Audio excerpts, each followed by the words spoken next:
Different geometric forms, based on the shape-caused wave, create different energetic effects. But there's a deeper level behind that, and that is different geometric forms actually resonate with different levels of creation, or what Dr. Karim calls planes of nature. So this is called the Ibrahim Karim Universal Pendulum, and it actually combines shapes of multiple different plane levels: the physical, the vital, the emotional astral, the mental, the causal, the spiritual, and the divine levels that all have particular geometries that resonate with them. This means that by using the correct geometric form, the ancient Egyptians understood they could create a direct resonant exchange, like with an antenna, based on the sacred geometry. Sacred geometry became an antenna to resonate with a particular higher plane. So for example, if we take a look at this level, what in the human being is the emotional body and emotional function, and referred to as an outer plane in the Western tradition as the astral plane. Astral coming from a root aster, meaning star, meaning a source of light. And the forms that connect to that are the form of a hemisphere or a pyramid. So when they use the form of a pyramid, it wasn't just for pyramid power as an energy, but what pyramid power actually is the negative green ray that was identified by the French, the penetrating carrier ray. That comes from this particular form. Both a hemisphere and a pyramid create that negative green emanation. But the reason why that form is creating the emanation is because the shape itself acts like an antenna for the astral plane. And that's why they knew further that by modifying the shape on the pyramid, by making a slight indentation in the center of the four faces of the pyramid, it's so slight you can't see it from the ground. You have to see it from the air. And from the air, you can see here the slight indentation at the faces of the major pyramids at Giza Plateau. What that did is it changed the resonance of the pyramid from the general astral plane, where the lower astral has some questionable energetics, to resonate with the higher astral.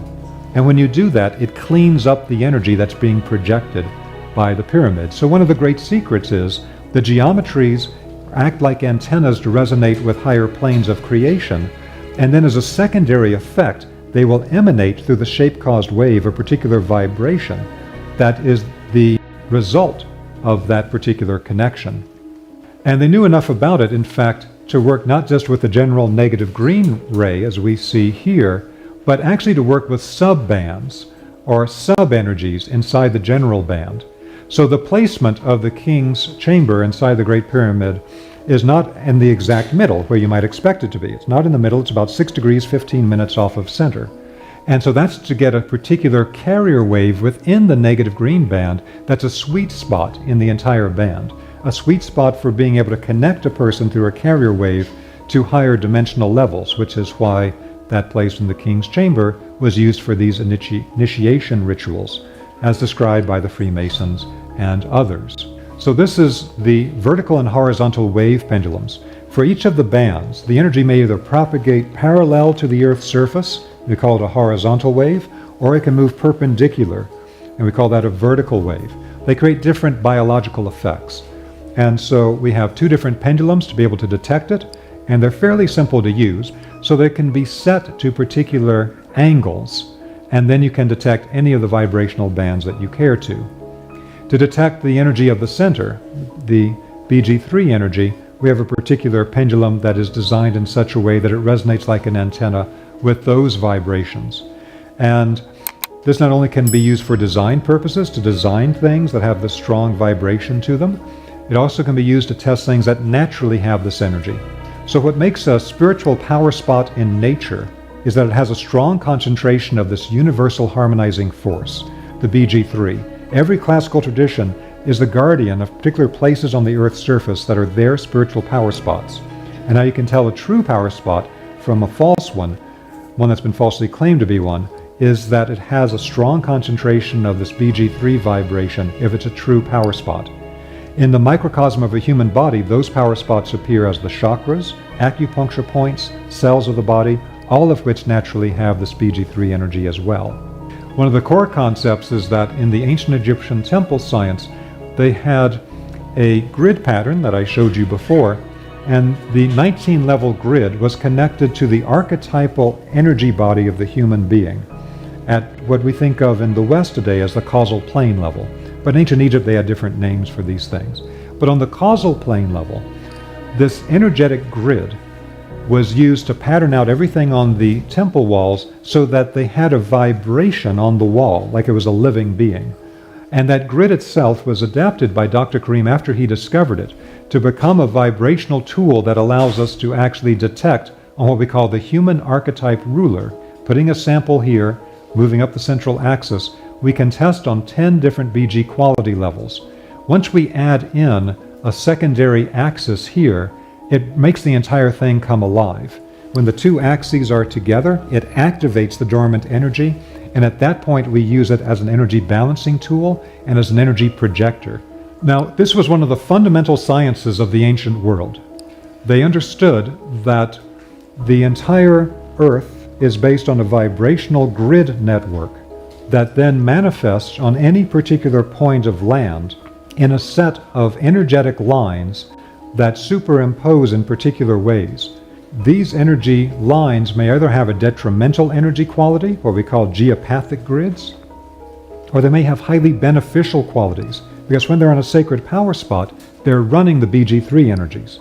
So, for example, here is a particular church in Germany, and when you do an energetic analysis of where it's situated, it has to be on a power spot. Today, we'll put a church in any old place. We'll put it in a strip mall. We don't think anything about the energetics of it.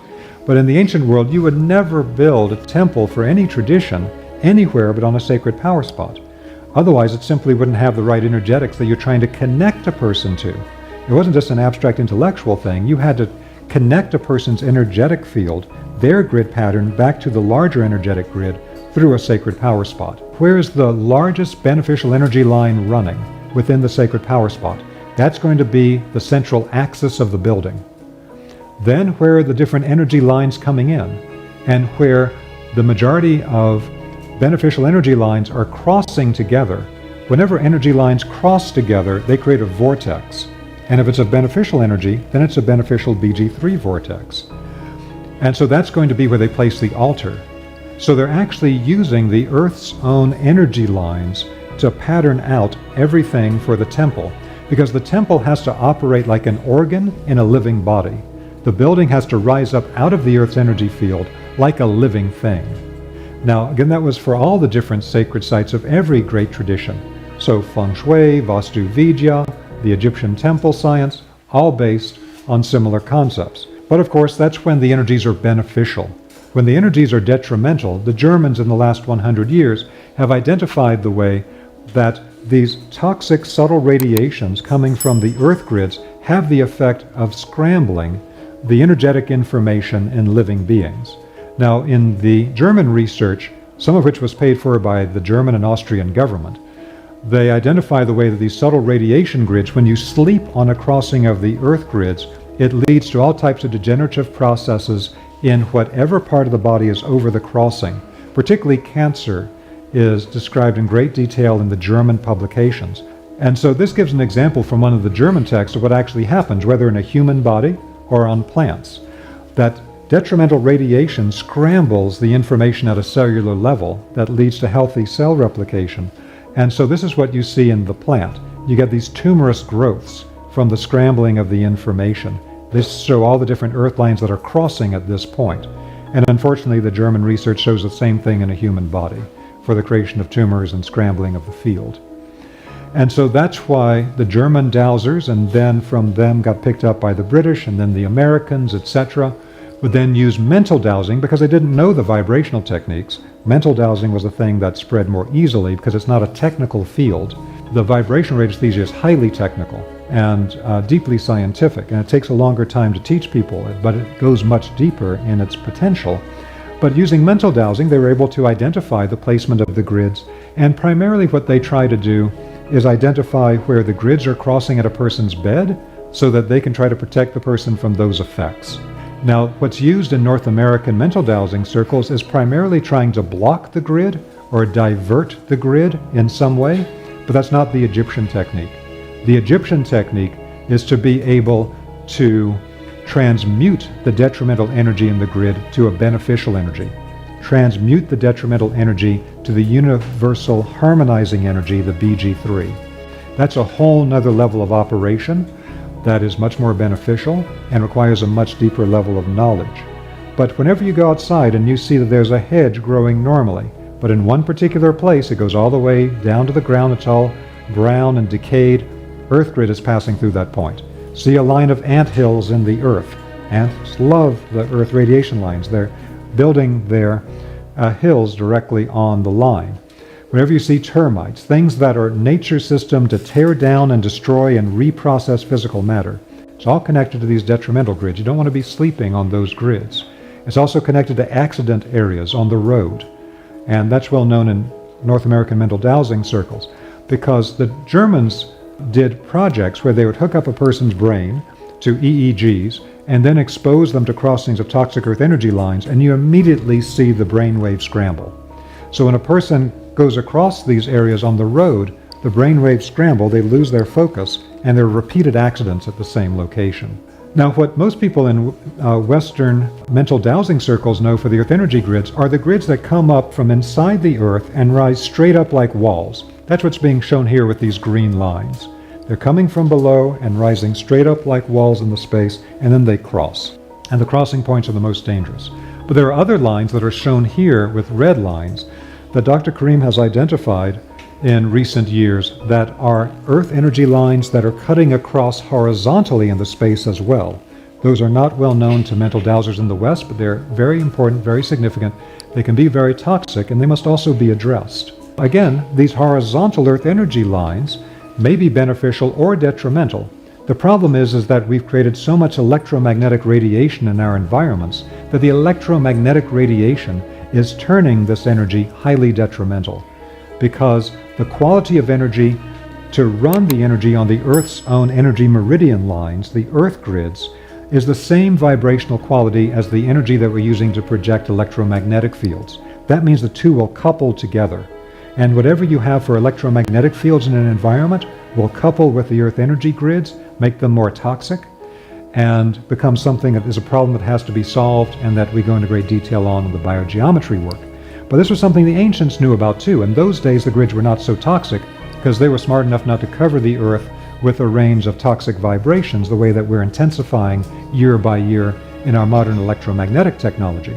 So that's why the Germans were able to identify that if you go to Giza Plateau, they did not level Giza Plateau the way that you would in any modern building project today. You would level the entire thing so everything's flat, and then you would build the 3 different pyramids. They didn't do that in Egypt. Every one of the pyramids, 3 major pyramids at Giza Plateau, has a different foundation level. There are different heights. So how did they know how to balance them? The Germans found that the horizontal grid lines were used for leveling of the placement of the base of each pyramid. So that identified for them exactly where the baseline would be. Just like I showed you before, when they built the temple, they built it on the earth energy lines. They used the horizontal grid lines to be the foundation of the entire structure and to be the foundation of the different rooms or chambers in the structures. There is a particular creation pattern that you see Dr. Karim has put into form here, where it's 2 hyperbola. And in the human energy field, this actually operates as one that goes through the central axis of the body, and that's what he refers to as the spiritual axis. And then there's the time-space axis that runs more on the horizontal axis through the body. And so a bulge appears on one of these because when the independent being begins to perceive within space-time, it creates an expansion from the center outward, and it creates the bulge you see here.